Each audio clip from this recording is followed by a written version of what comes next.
Your kindness is not a virtue, it is a sophisticated survival strategy born of fear.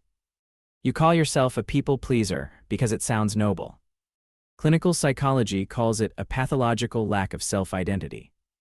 You are a social chameleon who has forgotten your original color. By trying to be everything to everyone, you have become nothing to yourself. This behavior is not about love, it is about safety. You are managing others' emotions to prevent your own discomfort. It is time to look at the dark machinery behind your niceness.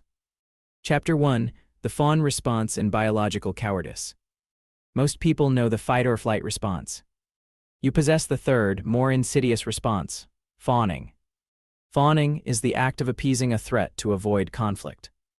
Your ancestors used it to survive tribal exile or predatory leaders. You use it to survive a passive-aggressive comment from a coworker. When you say yes while your soul screams no, you are fawning. You are trading your integrity for a temporary feeling of security. This is a form of self-betrayal that accumulates like debt. Every time you appease a person you don't like, you kill a part of your spirit. Chapter 2: The Manipulation of the Nice Guy. People pleasers are often the most manipulative people in the room. You use kindness as a currency to buy the behavior of others. This is known as a covert contract. You think, I am doing this for you, so you must do this for me. But you never tell the other person about the deal. When they don't fulfill their side, you feel resentful and victimized.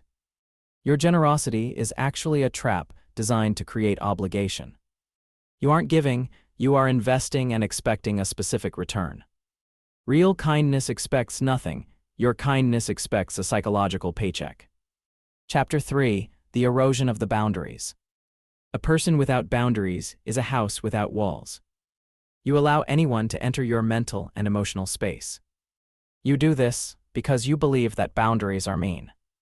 In reality, boundaries are the only way to maintain a relationship. Without them, you become a resentful doormat. People don't respect you for your compliance, they simply find you convenient. Convenience is not the same as value. You are a tool they use, and when the tool breaks, they will replace you. Chapter 4: The Fear of Being Seen. If you are always pleasing others, you never have to show your true self. Pleasing is a protective layer of armor. If they like the nice version of you, you aren't being rejected for who you really are. You are hiding your flaws, your anger, and your desires in the shadows. But a life without friction is a life without growth. By avoiding the possibility of rejection, you avoid the possibility of true intimacy. Intimacy requires the risk of being disliked. You have traded the truth for a shallow peace. Chapter 5: The Parasite and the Host. Your niceness attracts psychological parasites. Narcissists and takers are drawn to your lack of boundaries like moths to a flame. They don't love you, they love the access you give them to your resources. They will drink your energy until you are a dry husk. Then they will blame you for being empty. You enable their toxic behavior by refusing to say no. You think you are being patient, you are actually being an accomplice. By saving them from the consequences of their actions, you prevent their evolution. Chapter 6: The Stoic Reclamation. The Stoic philosopher Epictetus said, "If you want to improve, be content to be thought foolish and stupid." You must become comfortable with people being unhappy with you. Their disappointment is a reflection of their expectations, not your character. You are not responsible for the internal weather of other adults. The habit of no is the primary tool of the high-value individual. Every no to others is a yes to yourself. It is better to be respected for your steel than liked for your softness. Softness is easily trampled, steel is used to build the world. Chapter 7: The Sovereignty of Choice. You must learn to distinguish between obligation and genuine desire. If you feel a should, it is likely a pleaser habit. Stop using the word sorry when you haven't committed a crime. Apologizing for your existence is the ultimate sign of low status. Stand tall, speak clearly, let the chips fall where they may.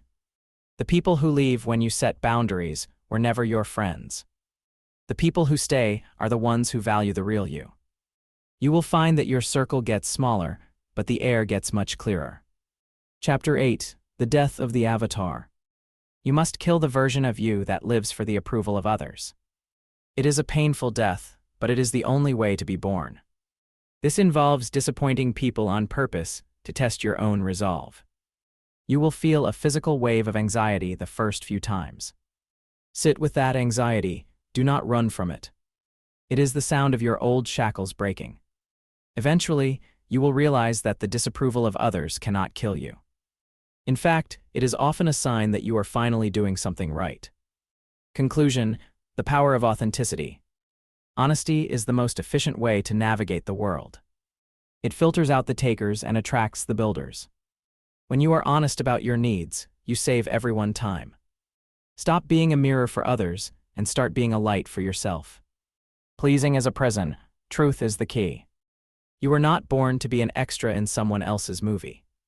You are the protagonist of your own existence. Be cold if you have to, be firm if you must.